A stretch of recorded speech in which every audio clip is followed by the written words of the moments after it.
Shalom Aleichem and welcome to Online Smicha. Today we'll discuss a short halacha that we could learn from this week's parsha, Parshas Beraishis. We know the story of Cain and Hevel, and Cain kills his brother Hevel. Hashem approaches Cain and says, "What did you do? And how terrible is what you did?" And Hashem is going to gives him a punishment. So the pasuk says how Cain responds to this punishment.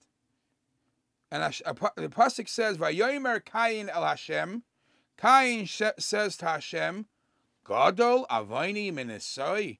The way Rashi explains it, is my iniquity too great to be borne?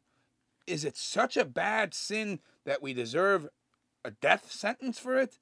And he replaced it for golus, exile, as a replacement for the death sentence Hashem wanted to give.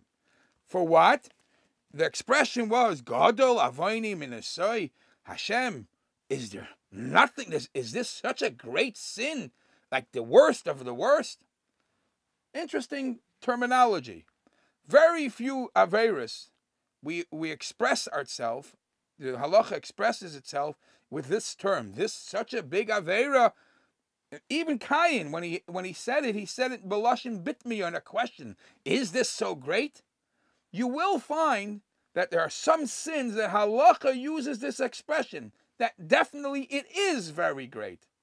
There is a halacha in Hilchas Tefillah, Siman Kuf Chav Dalid, in the Alter Rebbe Shulchan Aruch, it's Sif Yud. Actually, in the Big Shulchan Aruch, it's Sif Zayin. The Alter Rebbe says, Lo yasiach sichas chulin b'shasha shatz chayzer tefillah. You should not speak while the shliach tzibur, the chazan, is repeating the Shemona Esrei. And listen to the next couple of words. V'im sach, if somebody speaks while the chazan is davening, hu choyte, he's a sinner. You know what the next couple of words are? V'gadol avoinoi minisoi.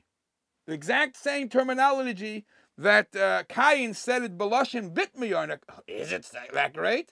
Here it's a statement. Somebody speaks in davening, his sin is way too great. And the Shulchan Aruch goes on, afilu yesh tezulasa, even there is 9 other people, he's not part of the minyan. Why? Shekol ha-mesiach beveis hakneses b'shah she'atzibur asukim b'shvachei shel makaim, because anybody who talks in the shul while the tzibur is dealing with praising Hashem, and you are busy talking your business talk, Mare ba'atzma, you show upon yourself, she'en lo chelik be'elokei Yisrael. You're not part of the Jewish God. You understand? Cain kills somebody, and that's where he expresses himself. Killing somebody means nobody is watching. Somebody talks in shul is like expressing himself the same level. Nobody watches. She'en lo chelik be'elokei Yisrael. Then the Alter Rebbe, a couple of lines further, also quotes what the Ramah says. V'yilamid other banav aktanim, a person should educate his young children to answer Amen, because a very fascinating thing in the positive sense. Umiyad she'atinik oina Amen, you should know that from when a child begins to say Amen, answer Amen on a bracha, on a kaddish, yesh loy chelek lo'olam haba. From then on, he already has a pass, an entrance to Olam Haba. And therefore, be careful to educate them to say the brachas. Now, in the Paiskim, it says that the chinuch for the kid to say Amen is way earlier than the chinuch you educate children to perform mitzvahs. When you need them to perform the mitzvah, they have to be older, a little more mature, to understand, to be able to fulfill, to answer Amen, and they get this pass. Chelek lo'olam haba, fascinating.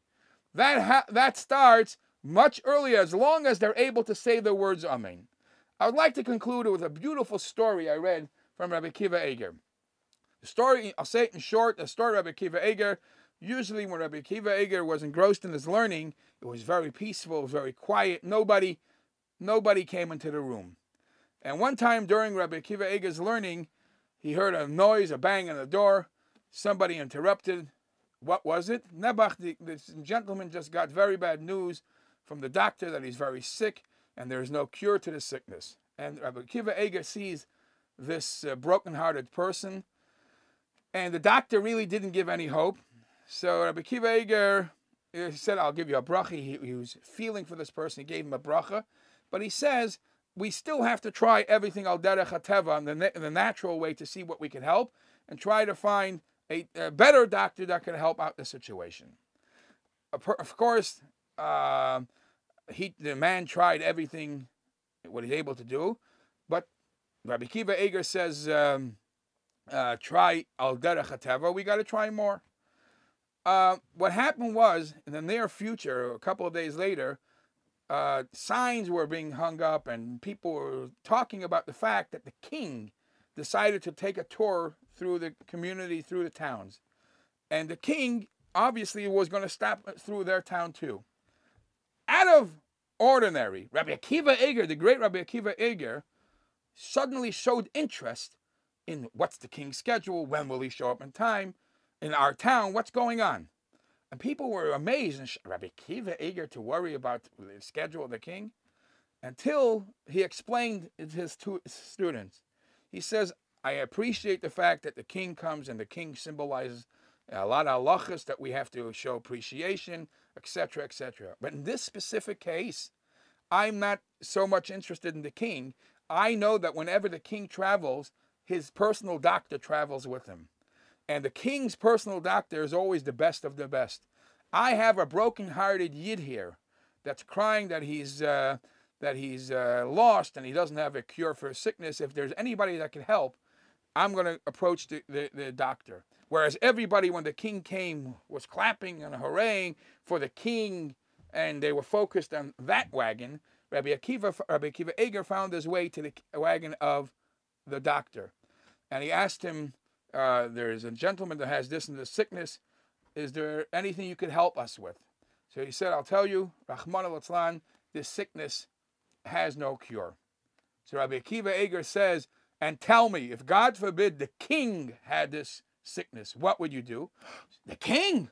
Oh, for the king, there is a certain bird, a strange bird that's very hard to capture. It flies very high, etc., etc. But there is a tradition that people believe that if you catch that bird somewhere to eat, to cook and eat the flesh of that bird, might be a cure for this sickness. So for an ordinary person, they don't have the whereabouts to go hunting for this bird. It's dangerous, etc., etc. But for the king, all expenses would be paid, and we would try that, and it could be it would help. Rabbi Akiva Eiger hears that. All right, he got his answer. But where do you catch this bird? What bird? So he goes back to learning, and within a couple of hours, he hears a hoo-ha in the house. What happened? A strange bird fell on the top of the house, and it's hurting, and everybody's looking at it, and so Rabbi Akiva Eiger says, see, this is the davening that we were davening for.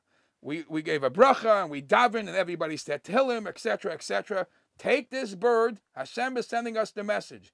Take this bird, cook it up, and give it to this gentleman. And sure enough, the bird had a cure for the sickness, and the person was healed, Baruch Hashem. And Rabbi Akiva Eiger said that this is teaching us the power of tefillah. The power of tefillah is even when somebody, Rahman al-Atzlan, is given the worst of news, but you never give up. And if you daven to Hashem, birds fly out of the sky and land, rare birds that you don't see. But Hashem sees the tmimus of a person's davening, and if you only appreciate that and you learn to appreciate that, how could you talk in the middle of that davening?